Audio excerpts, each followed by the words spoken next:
విశ్వవిఖ్యాత నట సౌర్యభౌమ నందమూరి తారక రామారావు తనయుడిగా ఇంత లాంగ్ లాస్టింగ్ కెరీర్ నడపడం అంటే మామూలు విషయం కాదని చెప్పాలి. 50 సంవత్సరాల పాటు నటుడిగా కొనసాగిన వ్యక్తి కూడా బాలకృష్ణ గారే.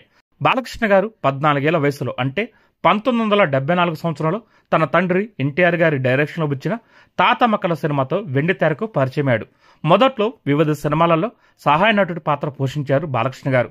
ఆ క్రమంలో ఆయన ఎలాంటి సినిమాలు చేశాడో చూస్తే దాన వీర సూరకర్ణ, అక్బర్ సలీం, మనార్కలి, అన్నాదమ్ముల అనుబంధం, శ్రీ మధురాట పర్వం, శ్రీ తిరుపతి వెంకటేశ్వర కళ్యాణం వంటి సినిమాలలో ఆయన ఆడుతూ పాడుతూ నటిస్తూ వచ్చాడు.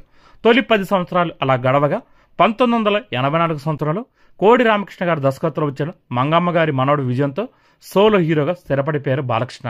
ఇంకా అక్కడ నుంచి ముద్దుల కృష్ణయ్య, మువ్వ గోపాలుడు, ముద్దుల మేనల్లుడు, ముద్దుల మావంటూ కోడి రామకృష్ణ గారితో ఒక హిట్ కాంబో గెలిచింది.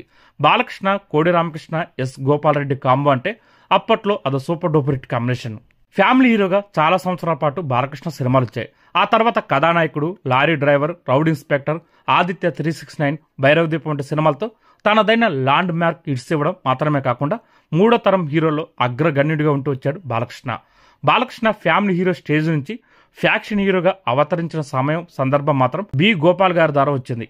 1999 సంవత్సరంలో వచ్చిన సమ్మార సింహారెడ్డి సినిమా అప్పట్లో సెన్సేషన్ హిట్ అయింది. సరికొత్త బాలకృష్ణ ఆవిర్భావం జరిగింది అప్పుడే. ఆ తర్వాత నరసింహనాయుడు, సీమసింహం వంటి వరుసగా ఫ్యాక్షన్ సినిమాలు వచ్చాయి. అప్పట్లో అదొక ట్రెండ్. బాలకృష్ణ ఒక ట్రెండ్ సిస్టర్గా పేరు వచ్చిందంటే కారణం ఈ సినిమాలు అంతగా హిట్ కావడమే. ఆ తర్వాతి కాలంలో బాలకృష్ణ కెరీర్ని మరో మలుపు తిప్పిన మరో దర్శకుడు మాత్రం బోయపాటి శ్రీను అని చెప్పాలి. 2010 సంవత్సరం విడుదలైన సింహ సినిమా బాలకృష్ణ ఫ్యాన్స్ కి పండగలా కనిపించింది. వింటేజ్ బాలకృష్ణని తిరిగి తెరపైకి తెచ్చాడు బోయపాటి శ్రీను. అక్కడ నుంచి బాలకృష్ణ 50 ఏళ్ల సినిమా జీవితంలో సరికొత్త పార్ట్ మొదలైంది. లెజెండ్, అఖండ వంటి సినిమాలతో ఇద్దరు కాంబో ప్రస్తుతం అఖండ 2 వరకు వచ్చింది. రీసెంట్ గా బాలకృష్ణ వరుసగా హిట్ సినిమాలు ఏంటని చూస్తే అఖండ, వీరసింహారెడ్డి, భగవతి కేసరి, డాకు మహారాజ్ ఇవన్నీ 100 కోట్లు వసూలు చేసిన సినిమాలు ఇచ్చాయి.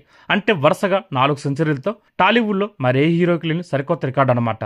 ఫైనల్ గా బాలకృష్ణ కెరీర్ ని శాసించిన ఆ 4 దర్శకులు ఎవరే అంటే తొలుత తండ్రి సీనియర్ ఎన్టీఆర్ గారు, ఆ తర్వాత రోజుల్లో కోడి రామకృష్ణ గారు, ఆపే రోజుల్లో బి గోపాల్ గారు, ప్రజెంట్ బోయపాటి శ్రీను గారు.